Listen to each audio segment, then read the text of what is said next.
ഭാര്യ ഭർത്തൃ തങ്ങളുടെ ഐക്യം, വിവാഹം എന്നിവയ്ക്ക് ഫംഗ്ഷനിൽ പറയുന്ന ദിക്കെന്ന് പറയുന്നത് തെക്ക് പടിഞ്ഞാറ് എന്ന് പറയുന്ന സൗത്ത് വെസ്റ്റ് കോർണർ ആണ്, അതായത് കന്നിമൂല.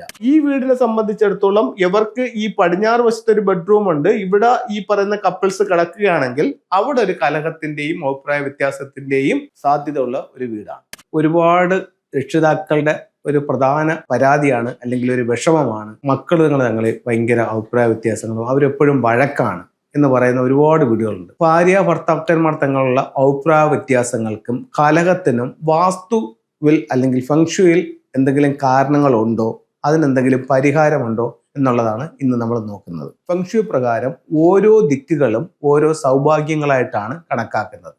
അതിൽ ഭാര്യ ഭർത്തൃ തങ്ങളുടെ ഐക്യം, വിവാഹം എന്നിവയ്ക്ക് ഫംഗ്ഷനിൽ പറയുന്ന ദിക്കെന്ന് പറയുന്നത് ഏതൊരു വീടിന്റെയും തെക്ക് പടിഞ്ഞാറ് എന്ന് പറയുന്ന സൗത്ത് വെസ്റ്റ് കോർണർ ആണ്, അതായത് കന്നിമൂല. ഈ ദിക്കിൽ എന്തെങ്കിലും തരത്തിലുള്ള ഒരു മലിനപ്പെടൽ സംഭവിച്ചിട്ടുണ്ടെങ്കിൽ, ഒരു ദിക്ക് മലിനപ്പെട്ടു പോകുന്നതിന്റെ കാരണങ്ങൾ, ആ ദിക്കിൽ ഒരു ടോയ്ലറ്റ് വന്നാൽ ആ ദിക്ക് മലിനപ്പെടാം, അവിടെ ഒരു സെപ്റ്റിക് ടാങ്കോ വേസ്റ്റ് വാട്ടറിന്റെ കുഴിയോ വന്നാൽ ആ ദിക്ക് മലിനപ്പെടാം. വീട് പണിയുമ്പോൾ ആ ദിക്കിനെ ഒഴിവാക്കിക്കൊണ്ടാണ് വീട് നിർമ്മിച്ചിരിക്കുന്നതെങ്കിൽ ആ ദിക്ക് മിസ്സിംഗ് ഏരിയ ആയിട്ട് കണക്കാക്കും. അങ്ങനെയാണെങ്കിലും ആ ദിക്ക് മലിനപ്പെടാം.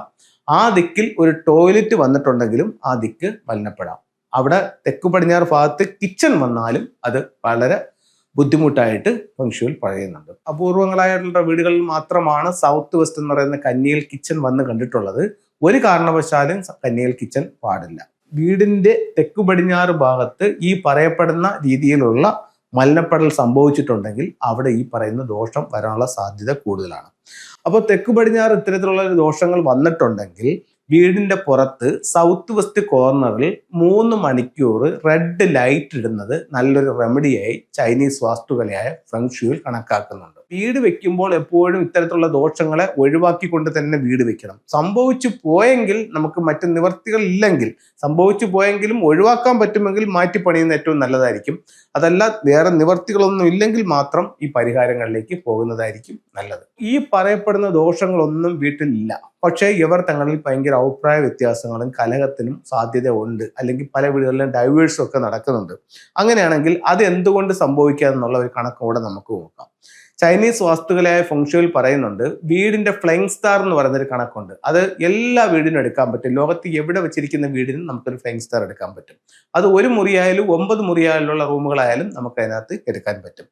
ആ ഫ്ലൈങ് സ്റ്റാർ അനുസരിച്ചിട്ട് ആ ഓരോ നക്ഷത്രങ്ങളുണ്ട്, 1 മുതൽ 9 നക്ഷത്രങ്ങളുണ്ട്. ഇതിൽ ഏറ്റവും മോശമായിട്ടുള്ള നക്ഷത്രങ്ങളും ഉണ്ട്, നല്ല നക്ഷത്രങ്ങളും ഉണ്ട്. അതിൽ സ്റ്റാർ 3 എന്ന് പറയുന്ന ഒരു നക്ഷത്രം കലഹത്തിന്റെ നക്ഷത്രമായിട്ടാണ്.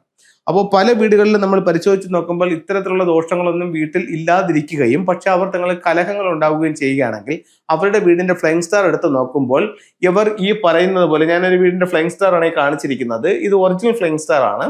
ഇതിൽ വെസ്റ്റിൽ 3-4 എന്ന് പറയുന്ന ഒരു കോമ്പിനേഷൻ ഈ വീട്ടിലുണ്ട്. എന്ന് വെച്ചാൽ എല്ലാവരുടെയും വീട്ടിന്റെ വെസ്റ്റിൽ ഈ 3-4 കോമ്പിനേഷൻ വരണമെന്ന് നിർബന്ധമില്ല. അത് അതിന്റെ ഡിഗ്രിയെയും കാലത്തെയും അനുസരിച്ചിട്ടാണ് അത് കണക്കാക്കുന്നത്. അപ്പോൾ ഈ വീടിനെ സംബന്ധിച്ചിടത്തോളം ഇവർക്ക് ഈ പടിഞ്ഞാറ് വശത്ത് ഒരു ബെഡ്റൂം ഉണ്ട്. ഇവിടെ ഈ പറയുന്ന കപ്പിൾസ് കിടക്കുകയാണെങ്കിൽ അവിടെ ഒരു കലഹത്തിന്റെയും അഭിപ്രായ വ്യത്യാസത്തിന്റെയും സാധ്യത ഉള്ള ഒരു വീടാണ്. ഇത്തരത്തിലുള്ള കാരണങ്ങൾക്ക് 2 കാര്യങ്ങളുണ്ട്. ഒന്ന്, സൗത്ത് വെസ്റ്റ് എന്ന് പറയുന്ന കന്നിമൂലയിൽ സംഭവിച്ചു പോയ തെറ്റ്. 2, നിങ്ങൾ കിടക്കുന്ന ബെഡ്റൂമിൽ സംഭവിച്ചു പോയ ആ ഒരു മോശം സ്റ്റാർ. മൂന്നാമതൊരു കാര്യം കൂടെ ഉണ്ട്.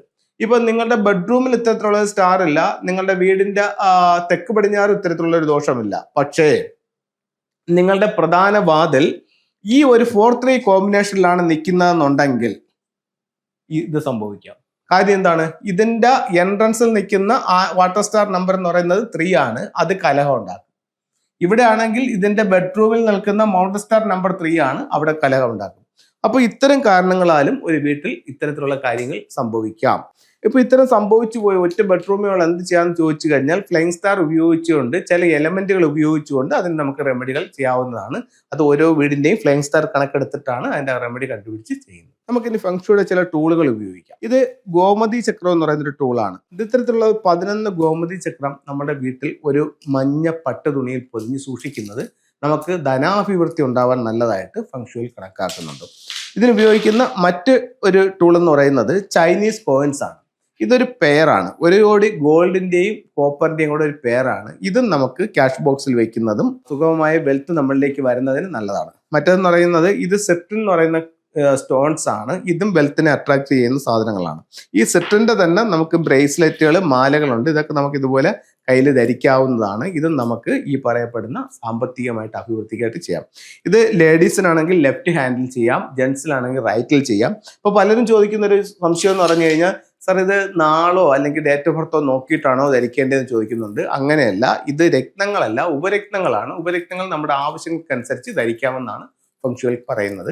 അപ്പോൾ എല്ലാവർക്കും എല്ലാ ഐശ്വര്യങ്ങളും ഉണ്ടാവട്ടെ എന്ന് പ്രാർത്ഥിച്ചുകൊണ്ട് നിർത്തുന്നു. നന്ദി, നമസ്കാരം.